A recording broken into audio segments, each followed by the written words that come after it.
tengah padang pasir yang gersang, di kota Mekah yang penuh dengan kegelapan jahiliyah, lahirlah sosok pembawa cahaya, Muhammad bin Abdullah. Pada usia 40 tahun, beliau menerima wahyu pertama di Gua Hira.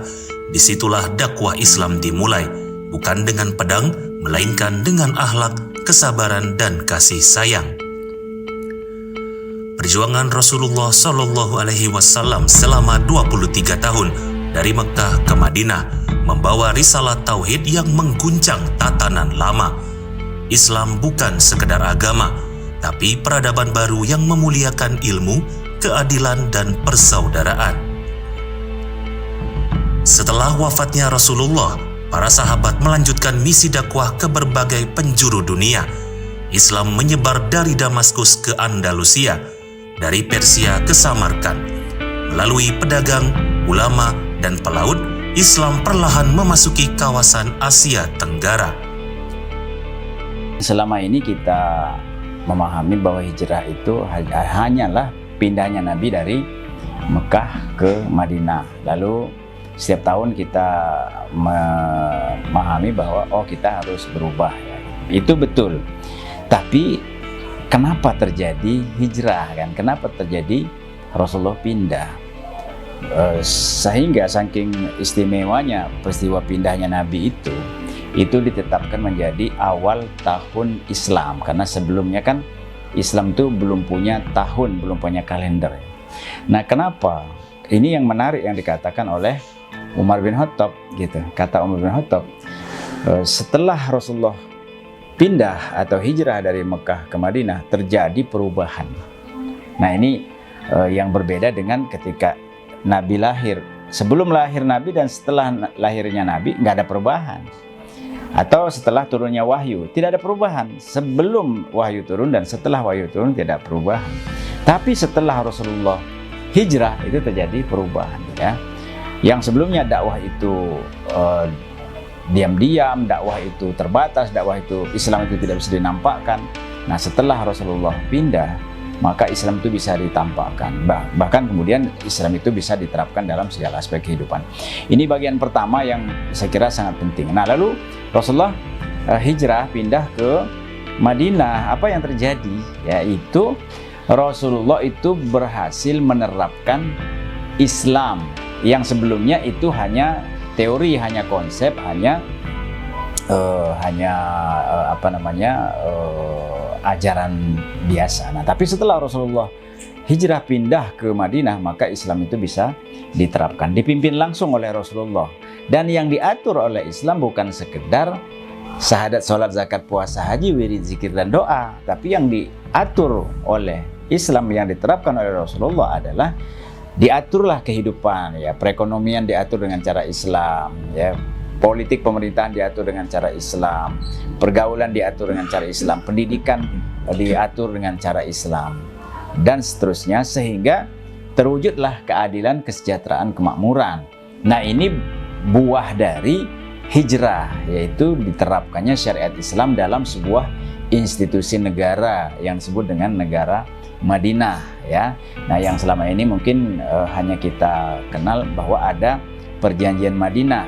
Nah, tidak kita pahami bahwa sebenarnya itu adalah kepemimpinan Rasulullah ya, kepemimpinan Rasulullah mengatasi Yahudi, mengatasi Nasrani, mengatasi Majusi, mengatasi suku-suku paganisme yang sebelumnya ada di sekitar Madinah, dipimpin oleh Rasulullah ya. Nah, dan diterapkan aturan Islam, diterapkan syariat Islam. Dan nah, ini yang juga menarik, pengaruh dari penerapan syariat Islam setelah Rasulullah hijrah ke Madinah itu, nah, menyebarlah Islam itu ke seantero dunia. Wabil khusus setelah Rasulullah wafat ya, pengembangan Islam itu pada masa Umar bin Khattab itu luar biasa. Memang pada masa Abu Bakar As-Siddiq ya radhiyallahu anhu, beliau memimpin 2,5 tahun itu, memang itu adalah penguatan pondasi Islam di Timur Tengah. Nah, setelah Umar bin Khattab memimpin ya selama 10 tahun, itu luar biasa.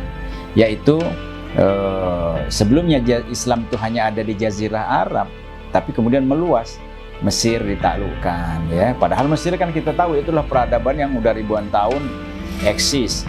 Kemudian Persia. Nah, Persia itu adalah negara nomor 2 waktu itu kan.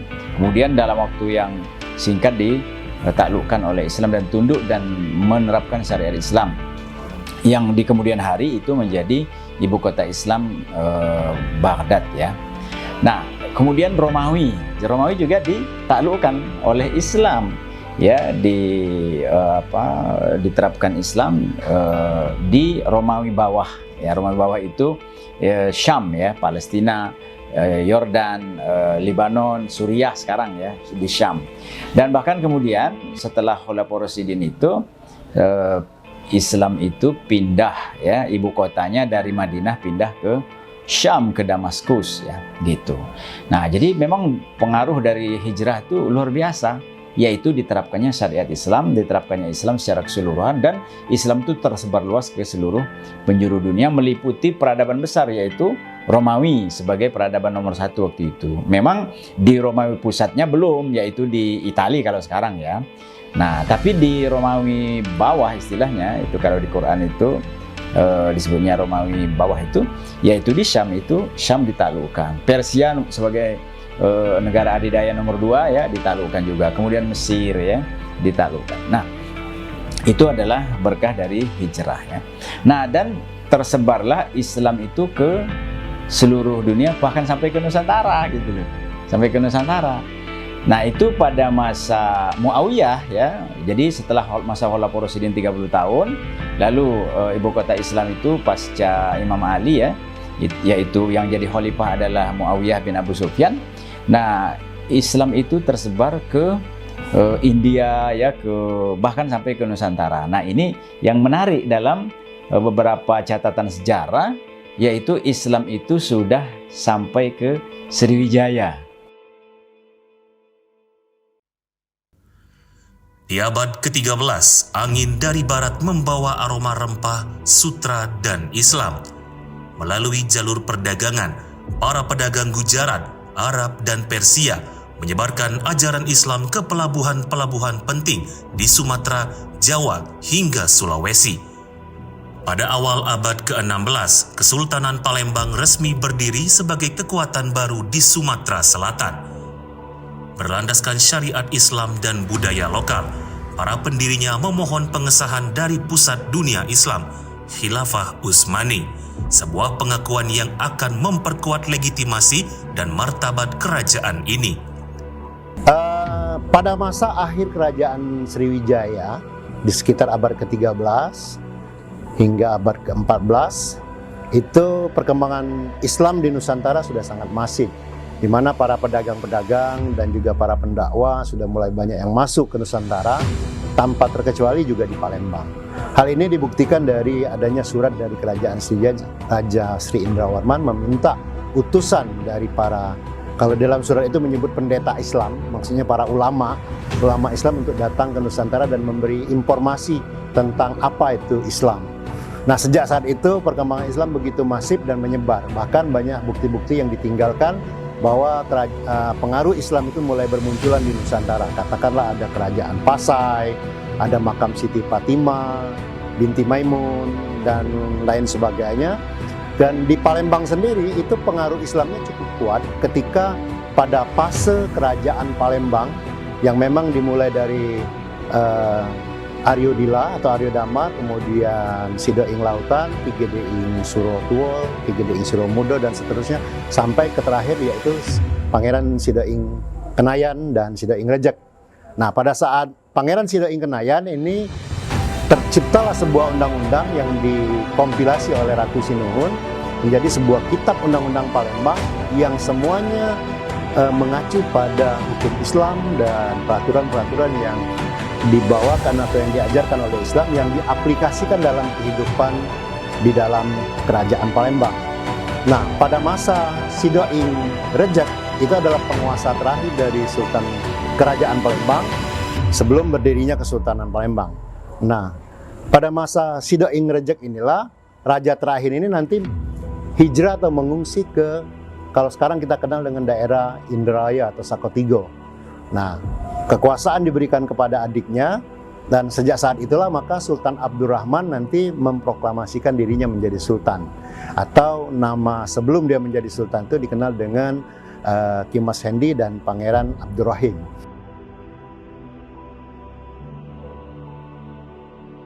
Kesultanan Palembang Darussalam berdiri pada tahun 3 Maret 1666 setelah mendapat penobatan atau petunjuk atau menjadi wakil dari kerajaan Turki Utsmani di Nusantara. Kemudian Sultan Abdurrahman memproklamasikan menjadi sultan di Palembang yang pertama, dan ia mendapatkan gelar Sultan Abdurrahman Khalifatul Mukminin Sayyidul Iman. Artinya dia menjadi seorang penguasa yang memimpin para imam dan juga para khalifah. Kemudian hubungan dengan Turki itu karena mendapat pengakuan. Kalau sebelumnya memakai gelar sultan itu adalah sesuatu yang dianggap tabu karena tidak bisa sembarang raja di Nusantara yang bisa memakai. Namun dengan penunjukan Sultan Abdurrahman ini sebagai Khalifatul Mukminin Sayyidul Iman atau sultan di negeri Palembang Darussalam, artinya dia mendapat persetujuan dari Turki Utsmani. Jadi kaitannya sangat erat dengan kerajaan Turki pada waktu itu. Kemudian Sultan Abdurrahman ini memerintah nanti secara turun-temurun hingga ke Sultan Mahmud Badarudin II yang sekarang menjadi pahlawan nasional, dan juga adiknya Sultan Ahmad Najamuddin Husindiauddin yang memang pada waktu bergantian. Itulah masa-masa terakhir dari Kesultanan Palembang Darussalam. Kemudian legalitas atau bukti-bukti ilmiah dari kekuasaan Sultan Abdurrahman hingga ke Sultan Mahmud Badarudin II dan Sultan Ahmad Najamuddin, adanya stempel-stempel kerajaan, dan semuanya menggunakan aksara Arab Melayu atau yang dikenal dengan aksara Jawi. Nah, dari setiap sultan mempunyai stempel tersendiri, dan kalau kita cari apakah ini ada kaitannya dengan kerajaan Turki Utsmani, ya tentu di awal berdirinya kesultanan ini mendapat daulat atau mendapat pengakuan dari Turki Utsmani yang memang menguasai dunia Islam pada waktu itu. Artinya Kesultanan Palembang adalah bagian dari kerajaan Turki Utsmani. Pengaruh Khilafah Utsmani tak berhenti di surat pengesahan. Ia tampak dalam seni kaligrafi, pakaian istana, sistem pengadilan, hingga penggunaan gelar dan nama Arab Turki di kalangan bangsawan Palembang. Kesultanan ini menjadi bagian dari jaringan global Islam, sebuah keagungan khilafah di Timur Jauh. Hari ini, jejak dakwah Rasulullah masih terasa dalam kehidupan masyarakat Palembang. Masjid Agung Palembang, peninggalan para sultan, masih berdiri kokoh sebagai tempat ibadah dan pusat ilmu. Tradisi Islam mengalir dalam adat, bahasa, dan budaya. Dari gurun pasir Mekah hingga tepi sungai Musi, cahaya Islam tetap hidup. Inilah warisan abadi dari sebuah risalah yang menembus ruang dan waktu. Dakwah yang dimulai dari seorang nabi dan kini menjadi rahmat bagi seluruh alam. Dan kami tidak mengutus engkau, Muhammad, melainkan sebagai rahmat bagi seluruh alam. Al-Quran Surat Al-Anbiya ayat 107. Islam datang bukan untuk menguasai, tetapi untuk memuliakan. Dari Madinah ke Palembang, dari hati ke hati, cahaya Islam terus menyinari zaman.